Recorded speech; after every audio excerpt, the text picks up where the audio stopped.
Okay, welcome to GEG SoCal, our October 5th monthly meeting. I'm Karen Lagola. I'm an instructional technology coach for Beverly Hills High School. I am joined by the other two GEG co-leaders. Take it away. Hi, I'm Nancy Minicozzi. I'm also an instructional technology coach in Beverly Hills at Beverly Hills High School. So excited to be here, as always. Yay. My name is Stacy Klein. I'm the CTE program specialist for career and technical education in Santa Ana Unified. I've been a teacher for 31 years, and I know the amazing Sue because we got to go to ISTE together, San Antonio. But we're so grateful that you're here to present, Sue, and thanks everybody for showing up. Well, and that is our special guest. So we are just going to do a quick check-in, and then we're going to talk. Sue's going to talk to us about digital citizenship and SEL. So I am going to just jump into our activity here. It is a thin board, which, like it says, is kind of like your thin slide. So when you get there, since it's fall, but we're California, fall kind of has a different meaning for us out here. I did use leaves, and as you saw, I love the falling leaf thing, but I am a New Yorker. But I just thought it would be fun if we did this together. We can go on the board when you get there. It is the same kind of concept where you choose one picture, one word, and then one comment. So that are the 3 ones, kind of like our thin slides that we use with students.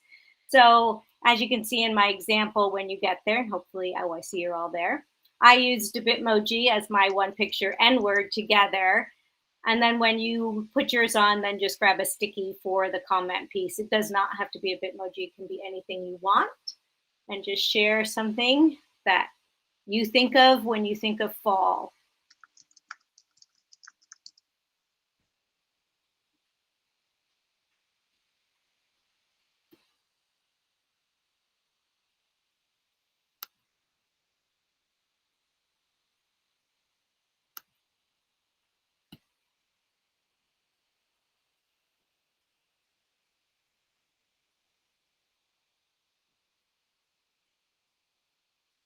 I love Jamboards. Jamboards got me through the pandemic.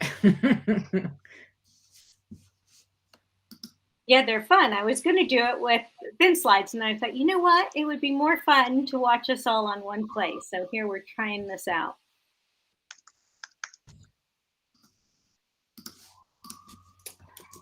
All right. Everybody's nuts about pumpkins.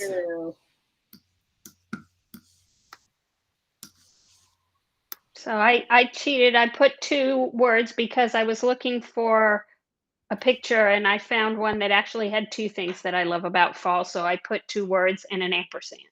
Sorry, not sorry.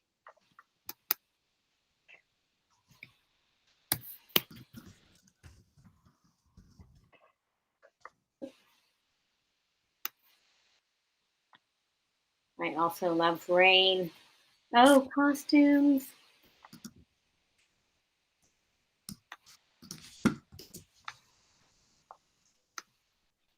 I'm a Midwesterner, and so it's very difficult to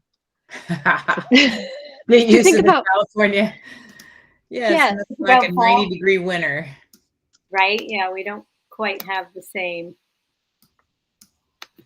I've gotten used to it. It was so much fun last night, right? With that thunder and lightning. Oh, yeah, we did not like that.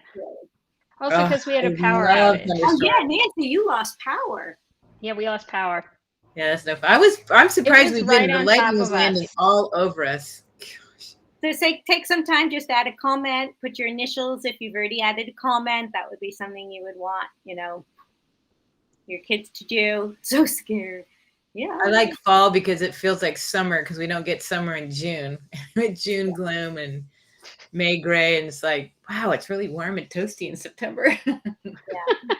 Perfect. Put eating more. I relate to that. You're in. Yay, Sue. And you're into sailing now, right? Yeah, my husband and I have a sailboat. We have a 28-foot Bristol channel cutter. Oh, wow. We have a 30-foot, or sorry, a Yeah. 33-foot Ranger, and so Wonderful. we were just down there today. Actually, I went after work, fixed something, and then rushed back here just in time. So yes, we'll have to go out sailing. Yeah, your sailing adventures are wonderful. That's so cool. Oops, I forgot mine. All right. Well, very cool. Yeah, the crisp air. It always makes it feel cleaner, I think, when it's cold out, right? That's what it makes me feel like. It's just fresh, clean air. Thank you all. Whether it Karen's is or not, it's like super emoji. That is adorable.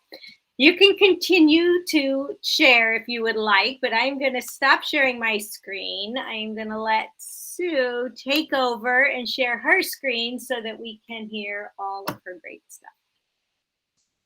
But if you want to keep going on the Jamboard while we switch gears, please do. By all means, continue on with your Jamboard. The activity that I am going to have us do, I wasn't sure if you would have an activity, but you can't have too many, right? I guess you probably could.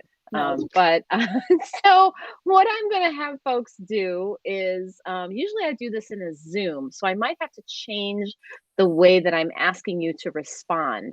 So I'm going to share my screen, and when I do, I am going to have you tell me a little bit about your current state of being. Oh, I can't share my screen. Why can't I? Oh, why can't you? I don't know. Let's find out. Let me check that one more time. Let me see if I can do this presenter view. And then I'm going to get rid of this. And then I'm going to do this. And we'll try that one more time. I'm going to share a window, and it will be this one. Co-host. See if that changed anything. Yeah. Okay. So hold on. Google Chrome might not have screen recording permission on your computer. So go to System Preferences. For more help, go to Issues Presenting.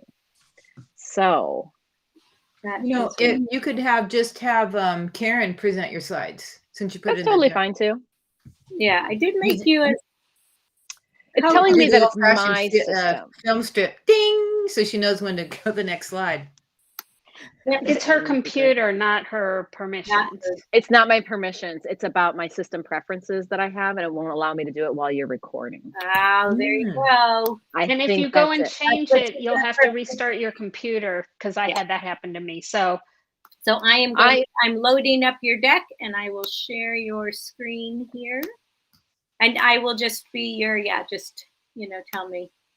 Really, we are a very informal group, and you all will just have to bear with my dings. I'll do a manual ding. That takes us back. Ding, ding.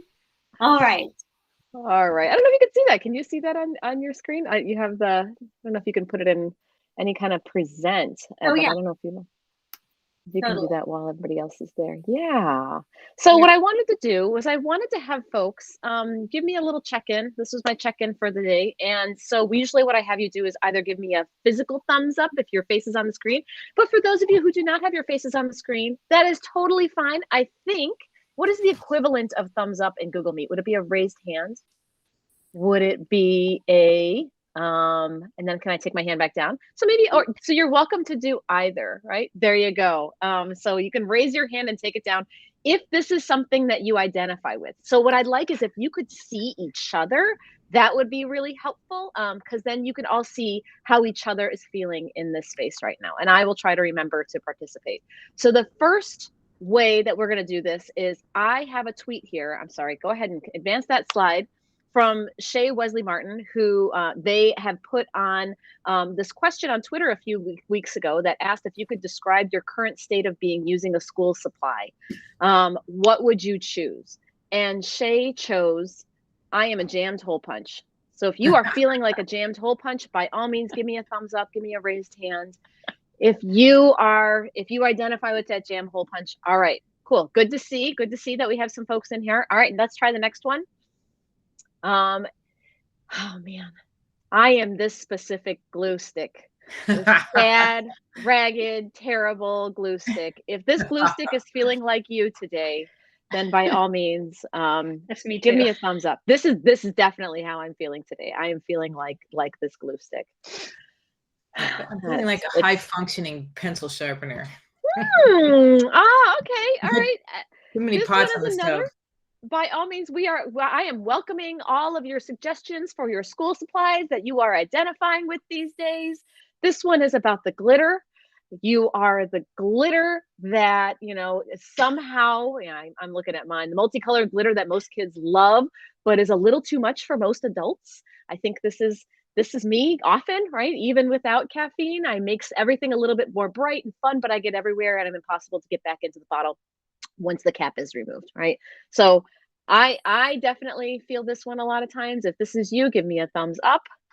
Or if you are just a lot more subdued, I don't know. Some of these people, you can see these people coming from a mile away. All right, there you go. And this is our last one for today. This is me. Every color, if you can move forward one. If you are familiar with these pens, I wish I had one, the push down pens. Every color is a hat. And some days, I see you, Stacy. Some days I feel like all four are being pressed down at the same time, like we did as kids. So Those are that my is you. favorite pens. Yes. Absolutely. I love those.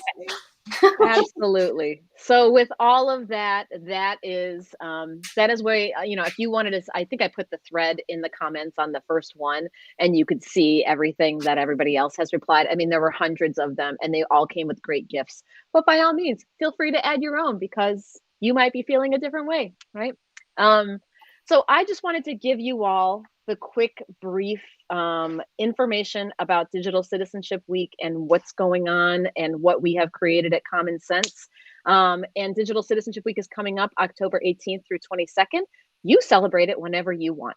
If you want to celebrate it with, with a bunch of other people, then we'll all do it in October, but you can celebrate anytime. I am not going to fault you for doing great activities with your kids and making them better digital citizens. So I just threw in here, we do not have to watch it, but there's mine. But there is a little video in here.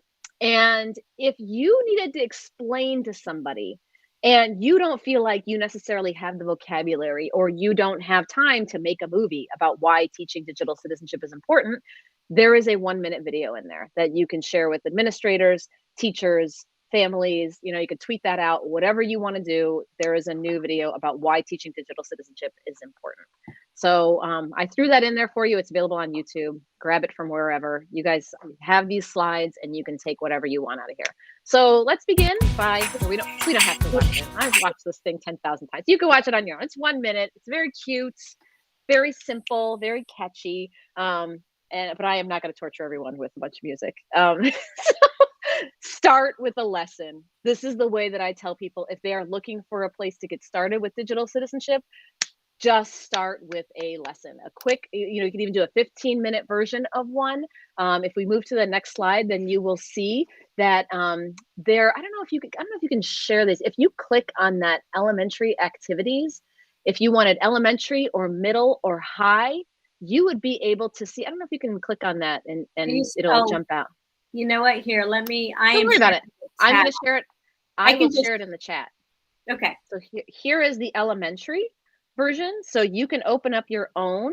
This is the elementary version of the activities that we have outlined for Digital Citizenship Week. There are 5 new social emotional learning activities at each grade band at elementary for both K2 and 3-5, and then some for middle school. So the middle school ones are here. I'm going to put that one in the chat if you are a middle school person.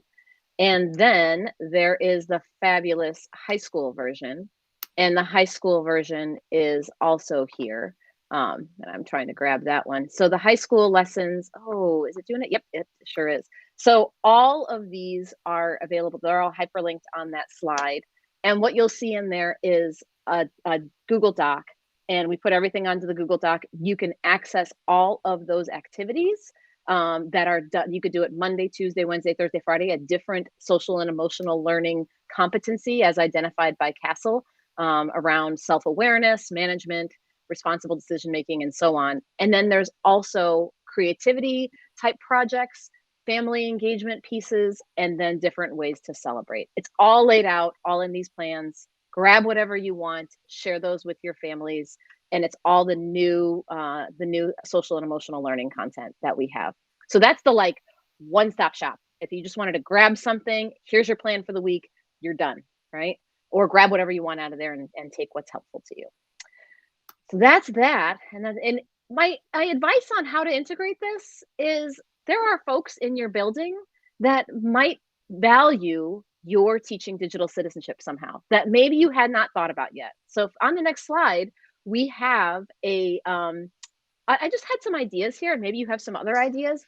I just visited the PBIS team from my kids' school this week, and they are looking for ways to proactively address some of the online and in-school issues that are happening at their school. And we ended up spending the whole meeting talking about an online incident that happened. And instead of doing a crisis response during this PBIS meeting, we could have been planning how we're going to be doing some sort of preventive action and what kind of systems we're going to put in place to support our students on a universal tier 1 type level, right? So your PBIS team might say, oh, what are you doing with digital citizenship? They don't know, maybe they don't call it digital citizenship either. Maybe they call it like online safety or social media or addressing drama or something like that. Go figure out what language they speak. Talk to your PBIS folks, talk to your school counselors, talk to your mental health and anybody else who's addressing social emotional learning.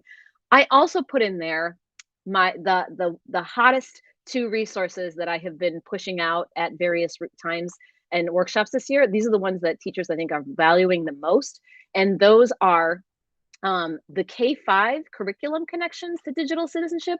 If teachers are like, how the heck am I supposed to get this done in my classroom? I don't know what this digital citizenship stuff is. I think did I put in the right presentation? Let me see if I put in the right doc. Yep, that's the K-5 curriculum connections. That just gives them some idea about like, here are ways that you can stick this into your morning routines. Here are ways that you can stick this into library or arts. But my favorite one is the 6 through 12 curriculum connections. And this one ties digital citizenship and resources to science, art, social studies, civics, math, English, right? So what does that do for your curriculum, your subject area teacher who says, I don't have time to teach digital citizenship. I don't care about this. I am a science teacher, right? Well, science teachers need to know about media literacy. Science teachers know how to do good research, right? They need to have an understanding of social science. They need to have an understanding of all kinds of content. How can you help them, right? Find an alignment between the digital spaces that your kids are living in and their interactions with each other and the content that your science teachers are talking about, right? So those are 2 just kind of sets of resources that I think have been very helpful to folks so far this year. So I just I snuck away in there. I'm also giving you language. If you want language to give to your administrators so that they can put it in a newsletter or they could put it out in a tweet or they can communicate why this is important, here is some sample language that I have on the next slide. So you can just give that out to your PR folks or whoever it is that you want. You want language about, social and emotional learning and digital citizenship. That's all there. So feel free, copy, paste, do whatever you want, customize it, edit it. And then the next one is how to reach out to families. And so this last little bit here is about, reaching out to families. There are links in there that go to conversation packets is what I called them. They are, or I didn't call them that. Our family community engagement team did it. They're in English and in Spanish. So if you're having conversations at school about social and emotional learning, about digital life, you can use these conversation packets. So this is one about, at the high school level, where you can send these home and you can say, hey, families, please, maybe this is something that you tweet out. Maybe this is something that goes in a newsletter. Talk about how your team can use social media authentically, right? For example. And so, here are ways in which you can start a conversation. And, we have to have this conversation because your teacher said so, right? Like this is part of your homework. We have to have this conversation about social media today, right? So those are some resources. And then of course, newsletter language that you can use if that's something that you wanted to do. Number 5 there, this is the last point, and it's about, see if you can figure out, if you want bonus points, stick it into your policy, right? So the next slide there talks about how to make some of digital citizenship policy and and content that goes along with some of the policies that you enact at your school. So I just gave one example of a policy there that is a sample board resolution that I just pulled from a district. They decided Digital Citizenship Week is important to us, and this is the resolution that we're going to introduce. Who's going to be opposed to this, right? We want to make our students safe and healthy, for our kids, and therefore we are having Digital Citizenship Week this week, and it's declared on this, right? I don't know, make your board do it, or write it into your tech plan, right? I'm sure many of you already have this into your tech plan. Show it to your admin so you can get the support that you need in order to be able to teach some of this DigCit stuff. So those are my 1, 2, 3, 4, 5 things to do to make sure that Digital Citizenship Week is super helpful. I also stuck in just my favorite Google Doc of all that we created, and it is all of the social and emotional learning new resources at a glance, and that is a hyperlink to a Google Doc that has every single one of those. They're all clickable, and you get right into that lesson. Those are each 15-minute lessons, and you can see them all lined up as to their grade band and to the SEL disposition, the CASEL disposition, the competencies that are all set up there. So that is your full K-12 skills and dispositions progression from, covering all of the social and emotional learning competencies all in one place, and a quick little snippet about what those are. That was my lightning round. That's it. That's all. That's what I got right now. Okay. Now it's time for questions. That was fast. This is fantastic, Sue. I can see Reshma's all excited about it, and Jahar. Thank you very much. These are really comprehensive. I'm just gonna send it out to the district. Really? Yeah, go ahead, Reshma. Can you, by all means? Yeah, I'm just looking at each one of them and trying to make copies so that I can have them and then edit it accordingly. My question was, like Stacy introduced, that I live in California, but I do a lot of professional development sessions for countries in India, like teachers from India. And then what my observation is that a place where SEL is not considered as one of the most important, or even important as a part of education, how do we introduce such kind of concept to them? Like, where do we start? I know that these are a bunch of resources, but if I have to pick just a few very basic, where do I start?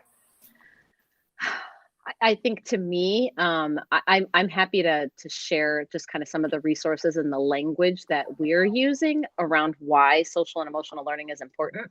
But I'm putting a lot of it in the context of this pandemic, to be honest with you. That's where I've been starting. And I'm sure all of you can testify to this, the experiences that our students have faced over the past year, and over the past year and a half, have been isolating, have been traumatizing. They have experienced loss. They have experienced, financial distress on the part of their parents. They are in need of more than our academic support. And so, to me, I think all of us have seen the impact on our students. They have seen the impact on ourselves and our families and the systems in which we operate. And if we are not taking care of each other in an emotional way and taking care of the social needs of our students, then we can, of course, never get to the academic needs that need to be addressed. Is that kind of the dilemma, Reshma? Is it the we need to focus on the academic because that's what's so important? We lost all this year. Absolutely. And that is what even my school, they talk about, that, we have a lot of gaps in the students because the students could not catch up on the concepts. So if we have to teach something this year, which will help them with high school, then we need to focus more on academics. And I completely agree with you that more than academics, it is the time that we should more focus on the person, the feelings, and how he's going to cope up with what's coming. And I think part of it is it's not just I think people just don't know what it is, right? I think that's the biggest part of it, is people think that you're all just going to be hugging everybody the whole time or something. I don't know what they think social and emotional learning skills. They don't understand that there's skills that go along with this, right? Like this self-awareness. Yeah, Stacy. That's good, Sue, because it's really big, especially with career and technical education. We teach the soft skills because your degree will get you hired, and your lack of soft skills will get you fired, you know. So they learn coping skills, they learn what's appropriate. A lot of kids don't know that they're bullying, you know, they may not be aware that that's not okay. And so all these things just help them be like the full person. Yeah. The piece that the link that I just put in right now is our social and emotional learning resource center as it relates kind of to digital life, right? We do not pretend to be SEL experts across the board. You know, that's the folks over at Castle. That is the, you know, who we look to for social and emotional skills overall.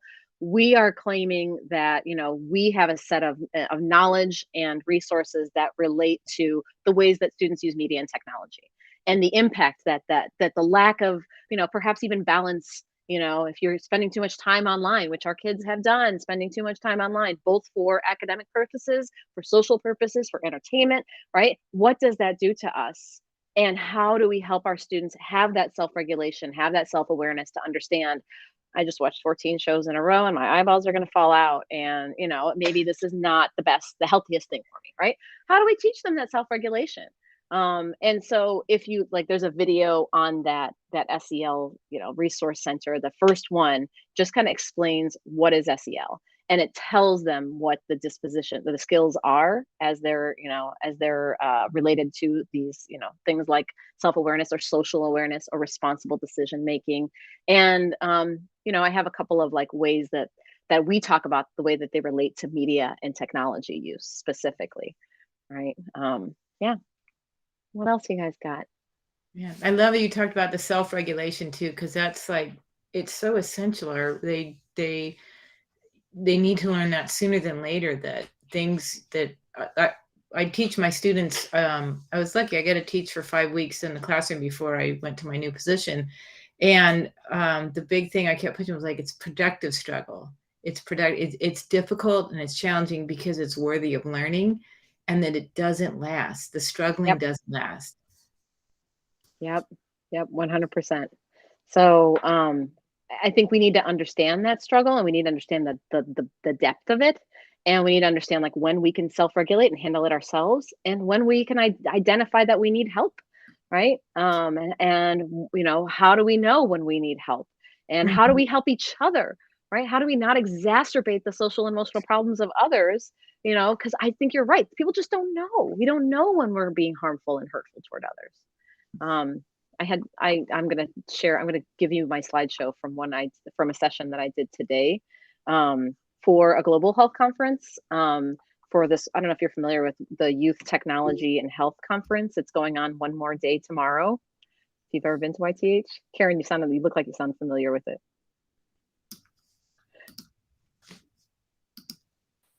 I was muted. Yeah, I actually just read about it. I was not, except I just saw it and it caught my eye, so I read a little bit about it. Yeah. It just, I mean, so there were folks there. Mostly, there's a lot of youth, and there were a lot of sex educators and health educators from around the globe. And mental health and social and emotional health was something that's very much important to them as it related to technology. And so, you know, this is your bonus like set of slides here, where you'll see I ended up going through an example with them of whatever our content looked like, so that they could then, that's the SEL and digital life kind of resource that like, what does social and emotional learning mean when it comes to your digital skills? We have people from all over the country. Yeah, you can see all the slides there, and the research that we have around technology use is kind of outlined in there too. So if you want some light reading, feel free to go through. I used a Jamboard to facilitate one of the social and emotional learning activities. So you could check that out and see the way that was facilitated, instead of doing it, you know, I don't know how we do it in a classroom. I guess you would do it by conversation or have student handouts, right? So because we were trying to think about a different way to do it, I used a Jamboard and pre-populated it with the folks. So that's on slide 16, is my link to the Jamboard there. So I shared this Jamboard, and it was really fun. And you know, you just never know what kind of technology folks are going to come in with when they're coming I don't know if anybody's coming in on a phone, or if anybody, you know, if everybody's got laptops and they're able to open up a full screen, but it seemed to work today. So that was the activity that we did today. Yeah, I stopped on this slide because this data really caught my eye that you're sharing here about the looking for health information, depression among 14 through 22-year-olds. Yeah. Topic. So that's really made me want to stop and look at this more. Yeah, yeah. So I could share the, you know, if any of you are interested, you know, we are always doing research. Some of that is Pew Research, but some of that is straight from the common sense research that we're doing. We're always doing common sense research. So this is, you know, our main website where we have all of our research articles, but one of them is about coping with COVID and the ways in which young people reacted using their, you know, what was the impact of digital media on their mental health, you know. And so one of the surprising pieces was how important it was to find health information and how important it was for them to reach out and stay connected with each other. But at the expense of increased amount of body shaming, you know, increased homophobia, increased hate speech, increased sexism, right? They get more exposure to that as a result of also being online a lot more. Yeah, Rashma. Yeah, I was just looking at the slide, and a word that just caught my attention. That is digital drama. I don't know. I have never heard about it, but it just relates so much to what happens in the social media world. That is really interesting, and especially for these teens. Oh yeah. So and I'll give you my example. My daughter is a sophomore, and she like, they are all digital kids. So, and she tells me, Mom, it is not. It's really rude if you leave somebody on read. So if somebody sends me a message and I read and I don't reply, she's telling me, isn't it rude? You read the message and you're not replying. I said, well, probably I'm in the middle of something. I did see the message, but I don't think it is really urgent to reply right now. And my friends know that we are in the middle of things and they wait. So this is an example from my home. And I said, no, it's not rude. Like, there is no explanation. The other person should be able to understand you might be in the middle of some other things. You're right, though. That does become an expectation. And I myself, I think, have fallen prey when I'm like, well, why haven't you answered me? I know your phone's in your hand. And sometimes I'll even text my children and say, okay, like, just say I'm busy because I know you have your phone in your hand. So you're right, though. You know, you're right. We should understand that. But sometimes I do feel like the expectation is we are connected 24/7, especially for our students.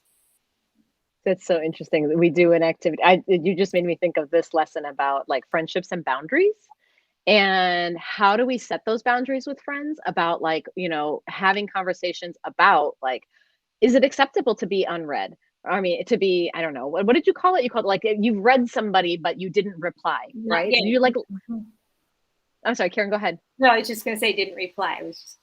Yeah, you're leaving them hanging, right?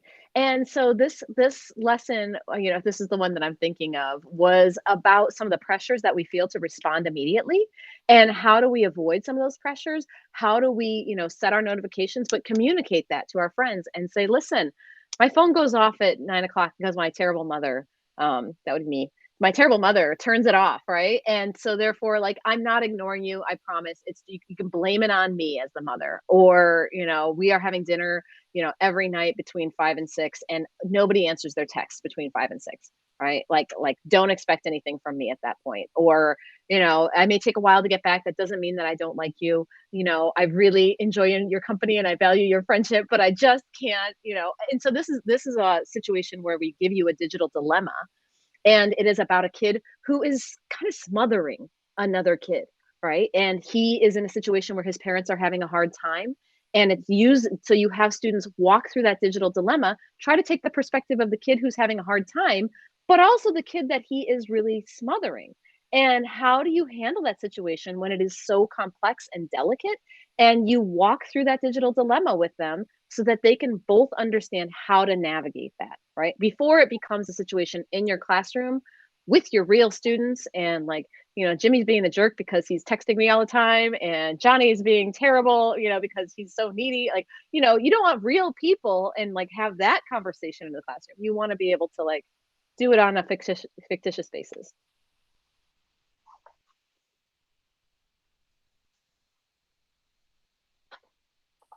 How y'all doing? Yeah, this is so great and amazing, and I'm stuck on the skills and dispositions progression slide, because I feel like that can be used immediately in the classroom to like teach things. But I'm the other part that stuck with me was the self-monitoring of kids, because I also have a sophomore, and I have a 7th grader, and not only in my kids but in my students, like we know that the pandemic, you know, like you said, they're binge watching everything, they're on devices all day, and how do we wean them from that? And even in the classroom as a teacher, I notice, you know, when it's something that's device oriented, they're much more engaged, you know, they're much more eager. But the minute you're like, put them away, we're going to use this thing called a pencil, all of a sudden it's like, you know, so it's like they've been programmed in this year and a half, and how do we unprogram them, and honestly teach parents to help with the unprogramming, because now they go home and they've missed their devices all day and they're like, I want to play games, it's time for Minecraft or whatever.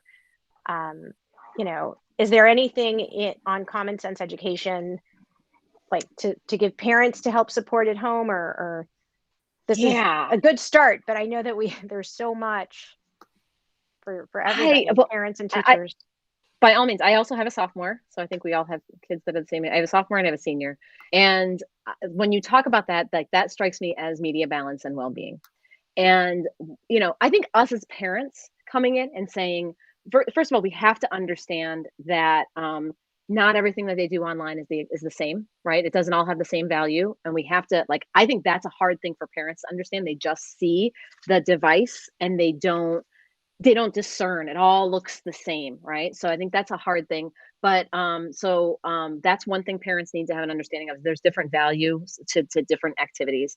And then also understanding the positive values that go along with some of those, you know, the reach out, some of the ways in which they develop relationships. Like I will talk about that as well, you know, to parents. But I think having students, so there's a lesson there that I really like. I'm trying, finding my media balance at 5th grade. Sure, that's one of them, right? Or my media use at 7th grade, a personal challenge, right? What is your strategy for finding media balance? Like these are lessons, social media and how you feel at 10th grade. That is, you know, can media be addictive, right? We're asking students to do a little analysis of my favorite, I guess my real favorite is the health effects of screen time, right? Can screen time be bad for us? And that has this great video in there from KQED, from the folks at KQED, and you know, one of the guys there who does these videos, and he talks about screen time and how much is too much. So as a parent, can I come in and tell my kids, like, too much screen time, right? You need to put this down. It's a lot harder for me as a parent to come in and tell my kid to find balance in their lives, right? Like what I can do myself is model as a parent, like when it's time for me to put this down, or when I've had too much and I feel ill about it, guilty or physically bad about, you know, sitting around on my screen all day long. I can model this. I can ask questions, and I can also, you know, tag team with my teachers. And if my teachers are teaching this lesson about the health effects of screen time, teachers feel a lot different than parents do when they're asking these questions, I think. So, you know, these lessons are asking students to be reflective and understand the research behind some of the technology that is being used to keep us on, right? I'm sure many of you have seen The Social Dilemma, or, you know, I think this is the name of it, the Netflix show. When my kids watched that, they were just astounded, right, at the technology and the, you know, the psychology of keeping you on all the time, and those notifications and the glory, the self-gratification, the dopamine, the, like, you know, they were just like, oh geez, I feel like a sucker, right, for letting these, you know, platforms control me in some way. And so I feel like that's what this lesson is about. It gives a little more taste of that. And so students are able to say, like, okay, wait a minute, is it me? Or is it this technology that is trying really hard to trick me into coming back all the time? And then you as the parent are not necessarily the bad guy. it's the, maybe the platform is tricking you into being the bad guy. I feel like that's kind of the strategy on that one a little bit, maybe. And there's a parent set of family tips and family activities. If you scroll down to the bottom of every lesson, there's family activities, family tips, and family engagement resources with each. So you as the teacher can send these home to your families. And I'm also, I don't know, somebody else have anything that they want to add to that? I'm gonna pull something else up. I actually just read something really interesting when we're talking about like how social media makes you feel, that it really depends on the platform, because things like, Instagram make students feel, they can make them feel depressed, or Facebook, just because people are posting these fabulous pictures, whereas Snapchat, which is silly and quick and over, brings them more joy. So it's also like, what do they get, and which platforms make you feel good or happy, and which ones are really making you feel more anxious? And that can change with what they're using. Yeah, and it also it's important to remember, like when you're talking about Instagram, for example, like they've done studies that show that how you use it is also important, because if you're only scrolling through all these curated pictures, I mean, I'm not going to put the picture of myself with like a huge zit on my face or something. I'm going to put the picture when I feel like my makeup looks good, and then I'm going to use Facetune and I'm going to make it look better, and then I'm going to say, oh, feeling cute, So when somebody looks at that, they're going to say, oh, look at Nancy, she looks, well, they wouldn't really, but you know what I mean. Oh, yes, they would. Thank you for lying. But the thing is, if like all I'm doing is I'm scrolling through and looking at curated, airbrushed, perfect pictures, I'm going to compare myself to that and feel like I come up way short. Whereas if you use it in a more active way and you're posting pictures and you're commenting and interacting with other people, you're likely to have a more positive experience. But yeah, I remember that Snapchat thing. It's true, because it's like, it's just something fun to make you feel good. And you use the little, mouse filters or something, and have little cute pink ears, and it's nice. Yeah, it's like okay to look silly. It's okay to be silly in that platform and be whatever you want. That's a really good point, Nancy, because there's a difference between feeling insecure about how you look and then being playful, and then knowing that you're going to have a bad hair day, or your skin's not going to be looking good one day or not. But that's wonderful. Especially last year was I didn't push at all. I had a wonderful pandemic year. My students thrived on Canvas. They thrived on Zoom. I got a Google Voice so I could call them all the time. And so we got through it. It wasn't a perfect year, but we got through it. And it was such a gift when they would turn their camera on. And so we would make it playful. So if I showed up with the Snapchat filter, it was hilarious, Or on the last day of school, I told them, I'm going to sing, and my husband's going to play ukulele. And we were about to go, and I didn't chicken out. And I can sing. I have a pretty voice, but I'm insecure to sing in front of people. So my husband always says, now don't apologize before you perform, because you put it in their head.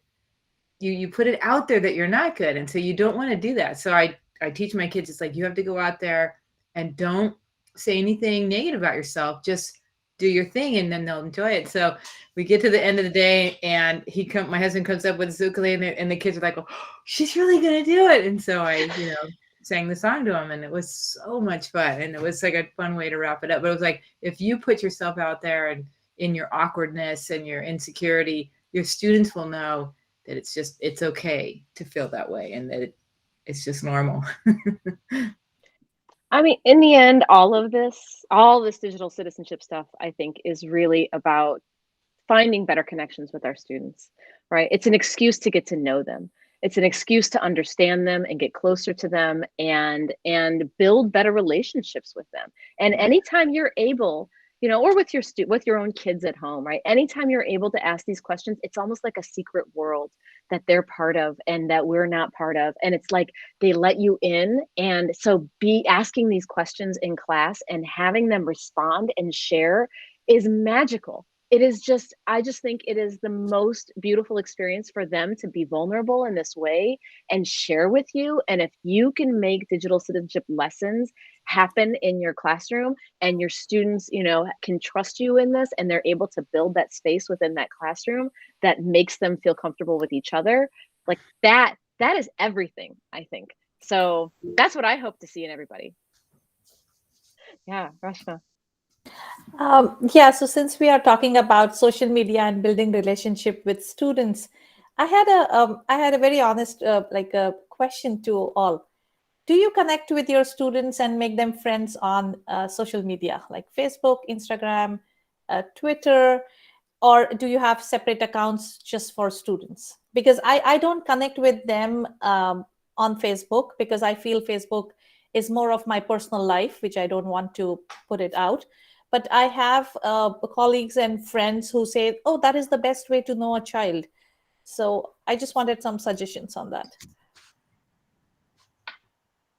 I feel like you need to really know your own Facebook. Like my students, I don't have Facebook and Instagram because I'd probably never crawl out of the internet again. But I try to encourage my students to live a public life and know that someday a future employer or college prospect is going to switch up your social media. And I said, put all that goodness out there. Show that cool project you made. Share your talents and things like that, because it just bury the public, bury the internet with good stuff about you. So I only post happy things. I talk about a restaurant, it's something good. I never take a discussion, a negative discussion online. And then so I share about our adventures, and I share about, I have a very mild politics. I'm, environmentalist and an advocate for people of color. Everything is all like happiness. And so I don't mind that my students find me. And I actually had a student look me up about 5 years ago, and she's talking to me and they're like, do you know who this is? And blah, blah, blah. And I'm like, it's Vanessa. And she said, yes, Miss Klein. She goes, I wouldn't. She goes, because now I'm Ryan. And I was like, oh. He goes, and he said, you always made me feel safe. And I was like, it was neat, So I don't mind that I don't encourage it, but I don't mind because I just share happy things online. But if you know your own personal accounts, then of course you know whether or not they're appropriate. So or not appropriate, but whether or not you want it shared with your administrators and parents and things like that.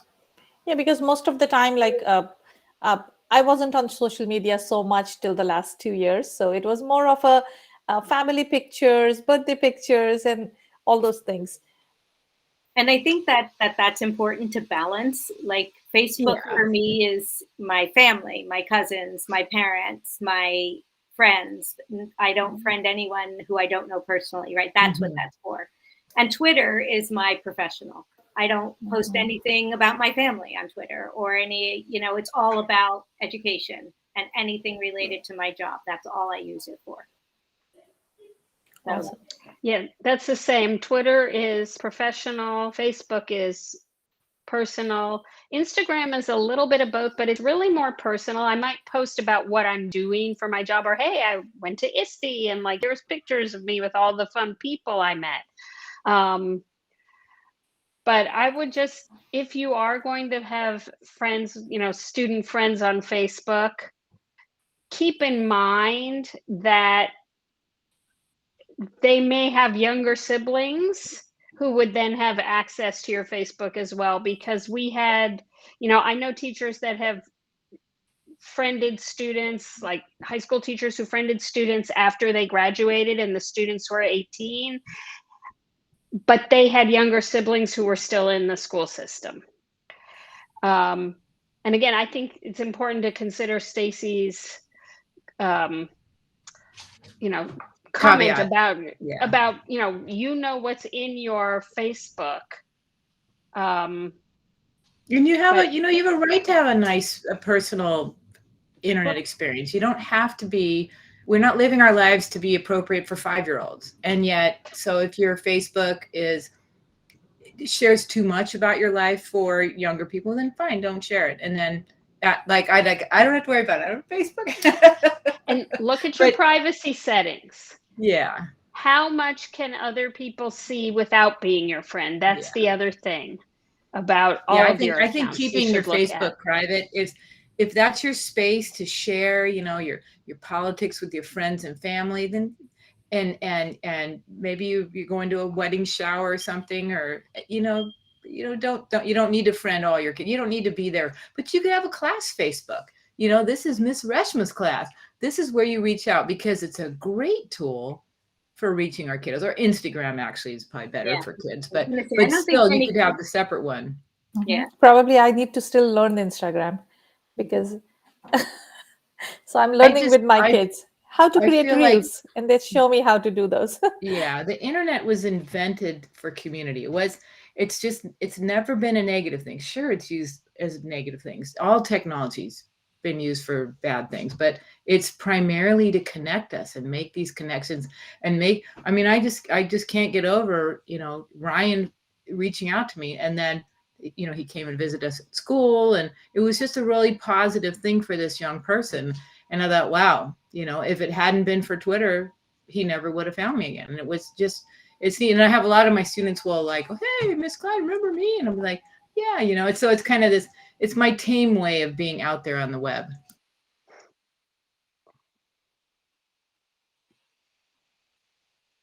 All right, folks. I don't have social media, so I have nothing to say. And that's good. And I was going to say, not many of our kids are on Facebook anymore, right? Facebook is it's the mom. Just old people. Exactly. Yes. Well, it's time consuming. Like, the kids have time to quick post a nice photo. That's why I like Twitter. I can just tweet out, hey, Sue's coming. Yay. And that's about all I have time for. I think as the kids grow, like my kids are older now, and they're so over social media, they're barely on anything. So like for parents of sophomores and high school students, like they grow out of all of that eventually. It's not what their focus becomes. It's not where they spend their time after a while. It gets to be too much, I think. But yeah. We are at 7:59. This has been absolutely fabulous. Yeah, thank you, Sue. Thank you so much, Sue. Are there any last questions? Anything last? Just want to say thank you for so many great resources, and what a terrific conversation. Yeah. Thank you. Absolutely. Yes, thank you all. And if you have any questions, if you need anything, if you're looking for a lesson, looking for a resource, by all means, catch me on Twitter. I put my email in there as well. So feel free to contact me. And yeah, and I didn't say this, but everything is free. Everything I showed you today is free. I just want to make that very explicit. And my resources, my time, anything, that I can do to support is always, always my pleasure. So thank you all. Thank you. It's amazing. Thank you so much. Yeah. The resources will be on our website along with this recording. I'm going to stop recording. They're already there. You're so fast. Fantastic. And feel free to I take. backdated you all the way to May, so you have all of your events in the Edu Activity app too. Oh, thank you. Yay.